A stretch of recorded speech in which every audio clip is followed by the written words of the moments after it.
নমস্কার। আশা করি আপনারা সবাই ভালো আছেন, সুস্থ আছেন। আমি এখন এসেছি তোমাদেরই কাছে, তোমাদেরই লোক হিসেবে আমি নিজেকে পরিচয় দিতে চাই। আমি গ্রাম বাংলায় থাকি। আমার পরিবেশ, প্রকৃতি, এই পল্লী, এই নির্জনতা, এই বৃক্ষরাজি আমার সঙ্গী সাথী, জীবনের সহযাত্রী। তা এখন আমি একটা রবীন্দ্রনাথ ঠাকুরের গীতাঞ্জলি কাব্যগ্রন্থ থেকে একটা কবিতা পাঠ করব। তারপরে আমার নিজের লেখা একটা কবিতা আমি পাঠ করে তোমাদের শোনাবো। গীতাঞ্জলি এই কাব্য পুস্তকটি নোবেল প্রাইজ পেয়েছিলেন। আপনারা নিশ্চয়ই জানেন, নোবেল প্রাইজ ভারতবর্ষে প্রথম এনেছিলেন রবীন্দ্রনাথ ঠাকুর, বাঙালি। এই পশ্চিমবঙ্গের বাসিন্দা, জোড়াসাঁকোর ঠাকুরবাড়ির সন্তান রবীন্দ্রনাথ ঠাকুর বিশ্বকবি। তিনি বিশ্বকবি উপাধিও পেয়েছিলেন। অথচ এই বাংলা ভাষা আজ খুবই তার দুরবস্থা। তার যেন কপাল পুড়ি আছে। বাংলা ভাষা কেউ বলতে চায় না, এবং অন্য রাজ্যে গিয়ে বাংলা ভাষা বললে সেখানেও প্রহিত হয়।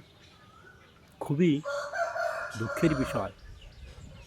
যে মানুষটি সারা জীবন বিশ্বের জন্য, শুধু পশ্চিমবঙ্গ নয়, বাংলার জন্য নয়, সারা বিশ্বের জন্য কাজ করে গেছেন, এবং এত নিদারুণ কষ্ট দুঃখের মধ্যেও তিনি তার লক্ষ্যে অবিচল ছিলেন। তিনি এনেছিলেন ভারতবর্ষে প্রথম পৃথিবীর শ্রেষ্ঠ পুরস্কার, নোবেল প্রাইজ। দুঃখের বিষয়, আমরা এত হতভাগ্য যে এত দুর্ভাগা সে প্রাইজটিকে রক্ষা করতে পারেনি, সেটাও চুরি হয়ে গেল। এত সিবিআই, ইডিআই, এনআই, কত কি সংস্থার তদন্ত করলো, তার কিনারা হলো না আজও পর্যন্ত। এ দুঃখ কাকে জানাবো? নিজেরা যে গর্ববোধ করে বলবো, সে পথটাও বন্ধ। যাই হোক, ওটা অন্য প্রসঙ্গ। এখন কবিতাটা পড়ি, দেখি কেমন পড়তে পারি। গর্ব করে নেই নে ও নাম, জানো অন্তর্যামী। গর্ব করে নেই নে ও নাম, জানো অন্তর্যামী। আমার মুখে তোমার নাম কি সাজে? যখন সবাই উপহাসে তখন ভাবি আমি, আমার কণ্ঠে তোমার নাম কি বাজে? তোমা হতে অনেক দূরে থাকি, সে যেন মোর জানতে না রয় বাকি।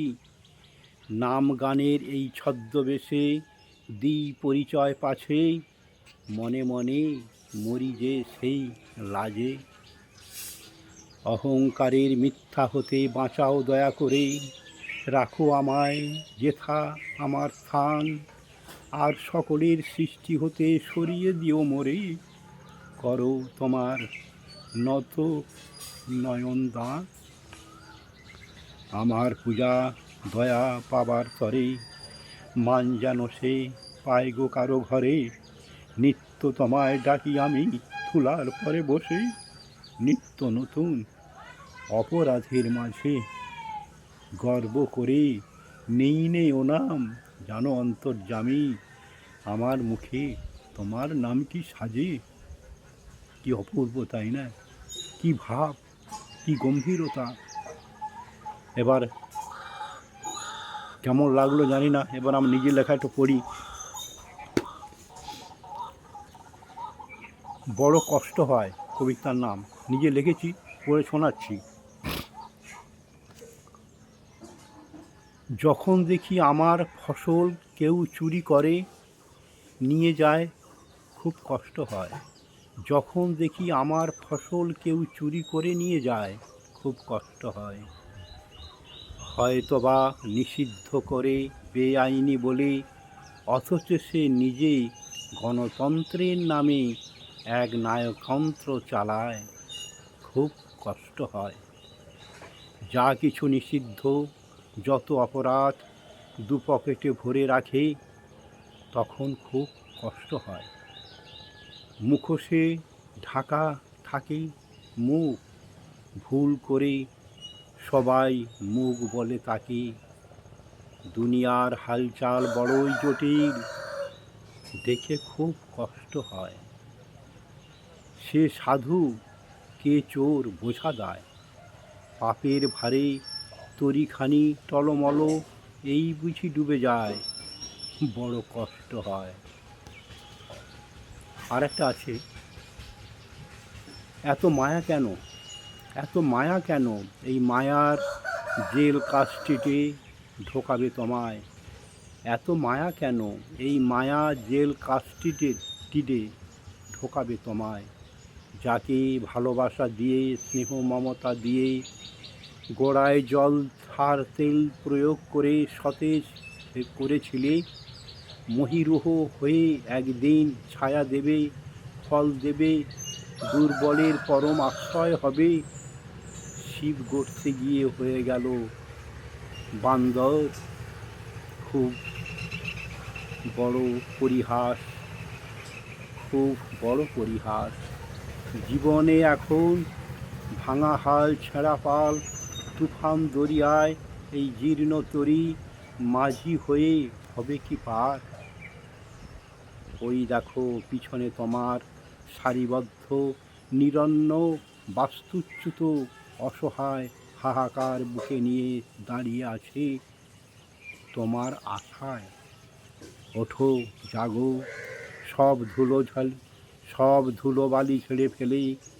অর্জুনকে কৃষ্ণ যেমন বলেছিল, তুমি যা আগেও ছিলে, তুমি আগেও ছিলে, এখনও আছো, পরেও থাকবে। এ যে চিদাভাস খেলা, যে পারে বুঝিতে সেই পায় এ জগতে আমার বন্ধন হতে মুক্ত। এই মুক্তি কিসের জন্য মুক্তি?